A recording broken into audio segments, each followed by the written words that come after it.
Salut, ici c'est Monsieur le Minimum. Je partage avec vous les secrets en trading que personne n'ose partager avec vous. Du coup, si c'est ta première fois que tu tombes sur ma vidéo, n'oublie pas de partager, de liker et de t'abonner pour ne plus rater aucun de mes contenus. Et surtout, pour cette vidéo, regarde jusqu'à la fin, ça va te rapporter un de plus. C'est important. Et si quelqu'un a envie d'entreprendre dans le domaine ou bien d'en savoir plus dans le domaine, il n'a qu'à essayer juste de me contacter et le tout sera joué. Merci. Comme vous le savez déjà, moi je partage mes secrets et les secrets que personne n'ose partager avec vous.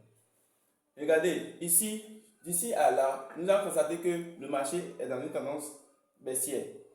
À ce niveau, il y a, comment dire, ici c'est un support, c'est une zone. Et lorsque c'est venu, le prix a fait quoi? Nous constatons qu'il y a eu des accumulations ici et ça a été cassé, retesté et c'est parti chercher ce niveau. Et ce niveau a été cassé puisque c'est le creux qui a donné naissance à ce niveau. Regardez bien.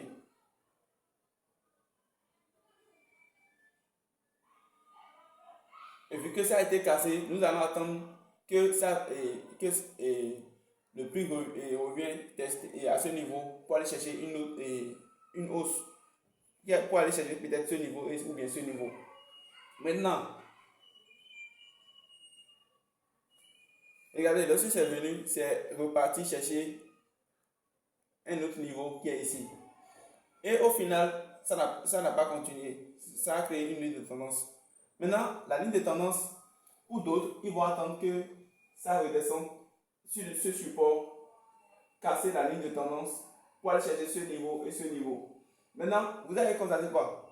Que arrivé, ça n'a pas cassé cette ligne de tendance pour nous donner des opportunités. Ça n'a pas cassé la ligne de tendance là pour nous donner des opportunités à la hausse. Ça fait quoi? Ça, c'est parti chercher un autre niveau. Ça a cassé ce niveau.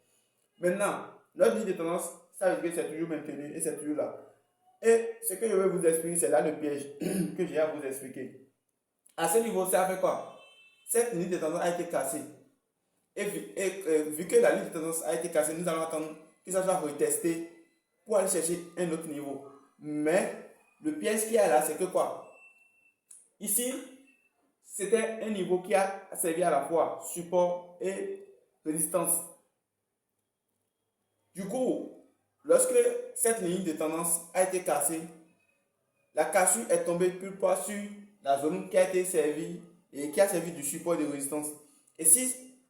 Et comment dire, si vous constatez des cassures comme ça, évitez de prendre position, évitez de chercher des positions. Ce sont des pièges. Et c'est ça là vraiment que j'ai à partager avec vous. Si vous travaillez vos lignes de tendance et vos lignes de tendance sont cassées, jusque la cassure tombe sur une zone importante, une zone qui a servi dans le passé un support, ou bien une zone qui a servi dans le passé une résistance, ne considérez pas la cassure de votre ligne de tendance. Et n'attendez pas que quand le prix va revenir, que la tendance continue. Ce sont des pièges. Si vous tracez vos lignes de tendance et vous constatez que vos lignes de tendance sont cassées et vous attendez des retests jusqu'à cette cassure tombe sur un niveau qui, derrière dans le passé, a servi du support ou bien de résistance, ce sont des pièges. Faites très très attention. Attendez attendez à avoir des structures claires ou bien des opportunités claires avant de prendre une position. Ne vous jetez pas en désordre parce que vos lignes de tendance sont cassées et tout. Vérifiez bien si vos lignes de tendance qui ont été cassées là, si cette cassure ne tombe pas pile poil sur une zone qui a servi de support ou bien de résistance. Si ça tombe sur une zone pareille, faites très très attention, ce n'est pas un bon signe. Attendez une bonne confirmation avant maintenant de prendre une position. Et c'est ça que j'ai à partager avec vous.